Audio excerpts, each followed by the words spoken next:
रायगडाला जेव्हा जाग येते, लेकुरे उदंड झाली, दुर्गा, स्पर्श, आभाळाचे रंग आणि मत्स्यगंधा अशा अनेक कलाकृतीतून ज्यांनी भूमिका साकारली, ज्यांनी अनेक नाटकं आणि चित्रपटातून महत्त्वाच्या भूमिका केल्या, ज्यांनी चित्रपटसृष्टी गाजवली, ज्यांनी रंगभूमी रंगवली, असे ज्येष्ठ रंगकर्मी मोहनदास सुखटणकर यांचं मुंबईतल्या राहत्या घरी निधन झालं. वयाच्या 93व्या वर्षी वृद्धापकाळामुळं त्यांनी अखेरचा श्वास घेतला. गोवा हिंदू असोसिएशनच्या माध्यमातून त्यांनी बरीच वर्ष नाट्यसेवा केली होती. द गोवा हिंदू असोसिएशनला सुखटणकर यांचे आजवरच्या नाट्यप्रवासात मोठं स्थान होतं. या संस्थेमध्ये कलाकार म्हणून प्रवेश केल्यानंतर त्यांनी कार्यकर्त्याच्या भूमिकेत जात नाट्यक्षेत्रासाठी भरीव योगदान दिलंय. मोहनदास सुखटणकर यांचा जन्म 21 नोव्हेंबर 1930 रोजी झाला होता. त्यांचे वडील श्रीपाद सुखटणकर हे गोव्यातील एक नामांकित डॉक्टर होते. डॉक्टरकीला व्यवसायाचं रूप न देता त्यांनी निस्वार्थी भावनेनं सामाजिक कार्य म्हणूनच रुग्णांची वैद्यकीय सेवा केली. मोहनदास यांची आई ही स्वतंत्र विचाराची होती, त्यामुळं त्याचा पगडा त्यांच्यावर पडला होता. रायगडाला जेव्हा जाग येते या नाटकामध्ये त्यांनी साकारलेली भूमिका ही विशेष गाजली होती.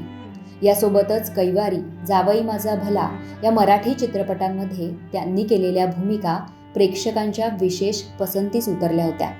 मोहनदास सुखटणकर यांचं बालपण गोव्यामध्ये गेलं.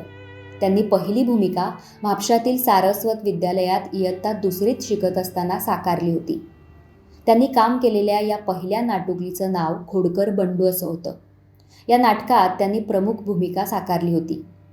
एके दिवशी शाळेतील आरोदेकर मास्तरांनी, अरे तू नाहीतर नुसता हुंदडत असतो, मस्ती करत असतोस, तर नाटकात काम कर असं सांगितलं होतं.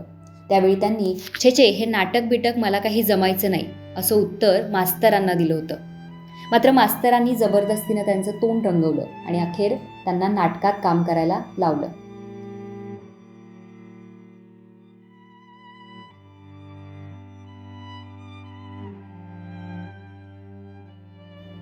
त्या नाटकात त्यांनी काम करायला मग होकार दिला आणि तेव्हापासून मोहनदास सुखटणकर रंगभूमीशी जोडले गेले. रंगभूमी हेच त्यांनी आपलं दैवत मानलं आणि नोकरी सांभाळून आयुष्यभर कलावंत कार्यकर्ता म्हणून त्यांनी काम केलं. शिक्षेपोटी मिळालेल्या या भूमिकेपासून सुखटणकरांचा रंगभूमीवरचा प्रवास सुरू झाला. सुखटणकरांनी नाटुकलीत खोडकर बंडूचं मुख्य पात्र रंगवून अनेक बक्षिसं पटकावली होती. याच नाटुकलीमुळेच मोहनदास सुखटणकरांमध्ये नाटकाची आवड निर्माण झाली. तब्बल 50हून अधिक वर्ष नाट्यक्षेत्राशी सेवा बजावणाऱ्या मुंबईच्या आम्ही गोवेकर या संस्थेकडून त्यांना जीवन गौरव पुरस्कारानं सन्मानित देखील करण्यात आलं.